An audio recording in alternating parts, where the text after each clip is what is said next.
to our world if all the nations that possess nuclear weapons simultaneously enter a war and use their potential.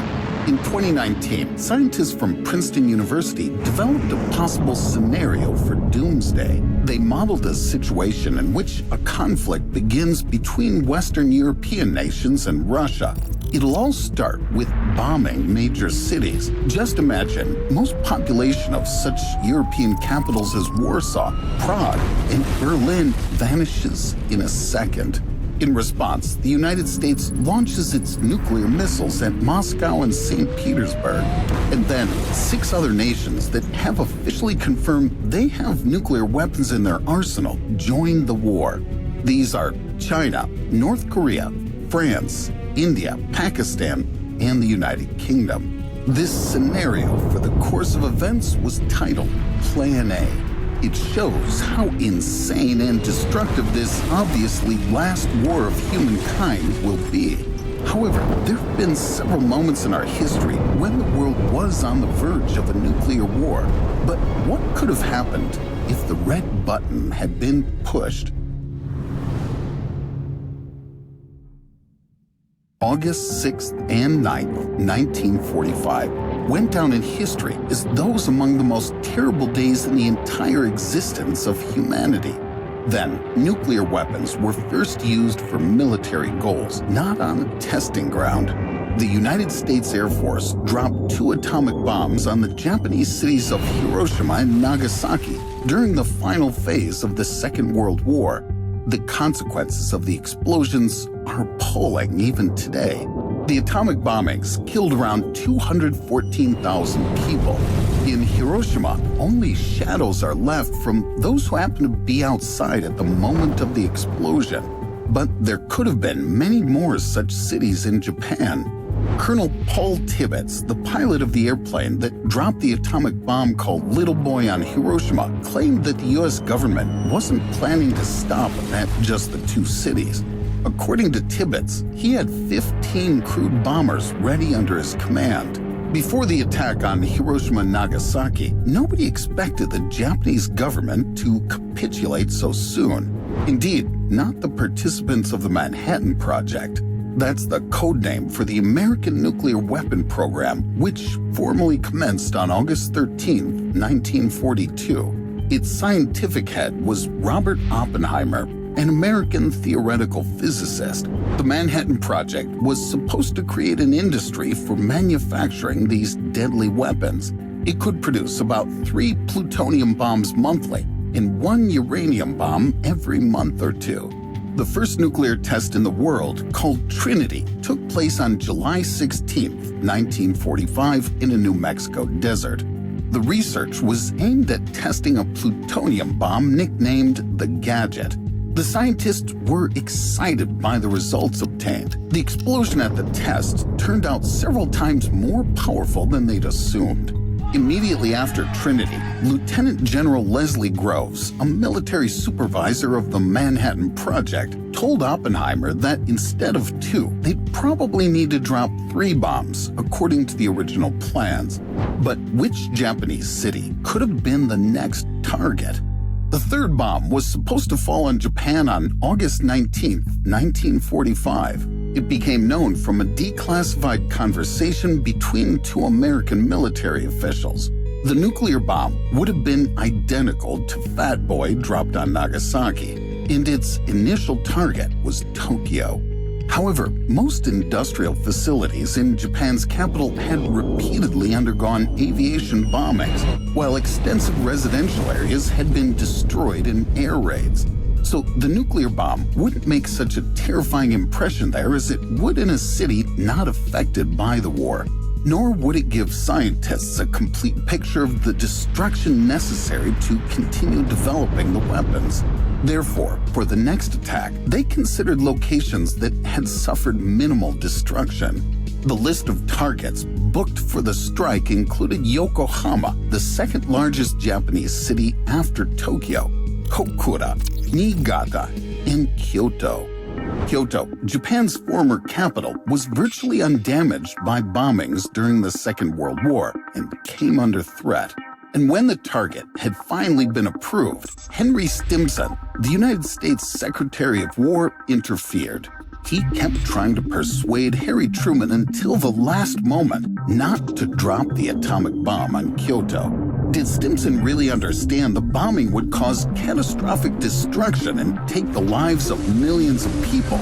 Of course, no. Apparently, the Secretary of War had spent his honeymoon in Kyoto, and he didn't want that particular city to be wiped out.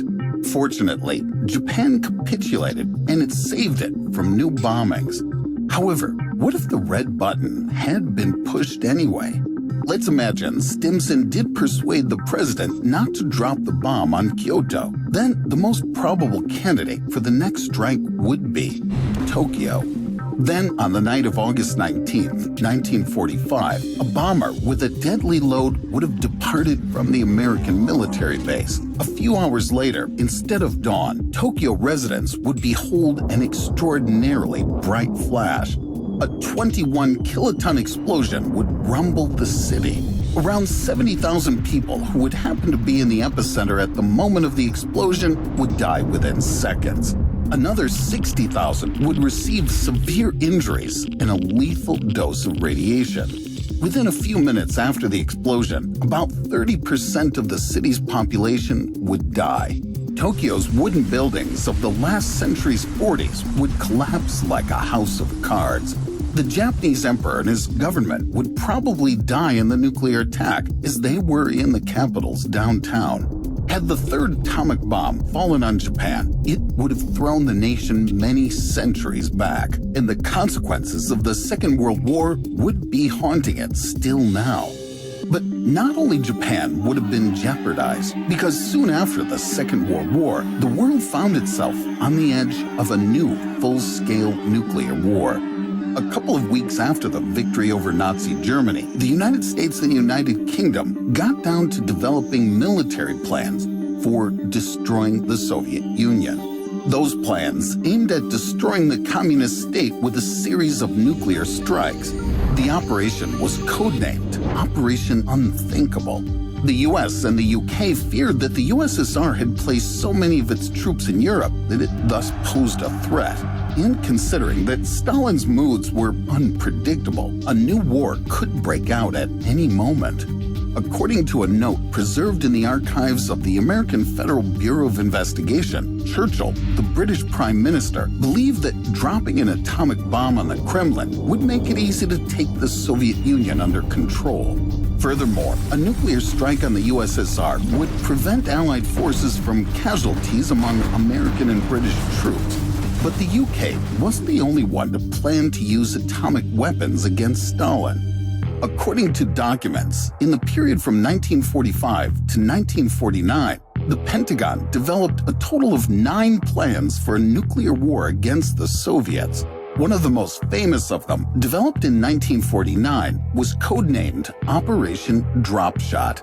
According to this plan, the U.S. was supposed to drop at least 300 nuclear bombs and 26,000 tons of regular bombs on 200 targets on 100 cities and towns of the Soviet Union, including Moscow and Leningrad, today's St. Petersburg. Moreover, a land military campaign against the USSR was to begin in order to ensure its complete defeat. According to the archives, the war was scheduled to start on January 1st, 1957. But what stopped the UK and the US? Did they fear millions of victims and potential destruction on almost half of the continent? No. For many years, their only obstacle was a lack of atomic bombs and planes. By 1948, Washington's arsenal comprised 50 atomic bombs and only 32 B-29 bombers which could carry them. But in 1949, the U.S. produced another 250 nuclear bombs, and Operation Dropshot was about to begin. But then, unexpected news took the world aback. The Soviet Union had developed its own atomic bomb. The American military realized the communist nuclear potential was relatively small, but they couldn't ignore the fact that they had such weapons. Finally, in 1960, 12 years later, all the likely American strategies in case of a nuclear war were combined in the single integrated operational plan. If it had been implemented, there would have been a simultaneous mass nuclear strike on nuclear forces, military facilities, and major cities of the USSR, as well as China and Eastern Europe. Within a short time, U.S. strategic forces would have delivered 3,500 nuclear strikes on these territories. American generals assessed that this attack would take the lives of 285 to 425 million people, while some European allies would have to be wiped out. This plan could really have been brought into action during the Cuban Missile Crisis. October 27, 1962, could have been the last day in humankind's history. It went down in history as Black Saturday and became the culmination of the Cuban Missile Crisis, which lasted for 13 days. The world had never been so close to a nuclear war as it was in those 2 weeks. It all started back in 1960 during the pre-election presidential race in the U.S. The Eisenhower administration began secret preparation of Cuban refugees in Guatemala. They were supposed to return home as a guerrilla party and gather revolutionary-inclined islanders to overthrow Fidel Castro. The secret plan was quickly revealed after one Guatemalan newspaper reported that the CIA had spent $1 million on real estate for the training. On April 17, 1961, the Cuban fugitives landed on the Bahia de Cochinos beach, the Bay of Pigs. But it only took Castro's forces several days to suppress the mutiny. And afterward, Fidel Castro requested help from the USSR to protect his regime.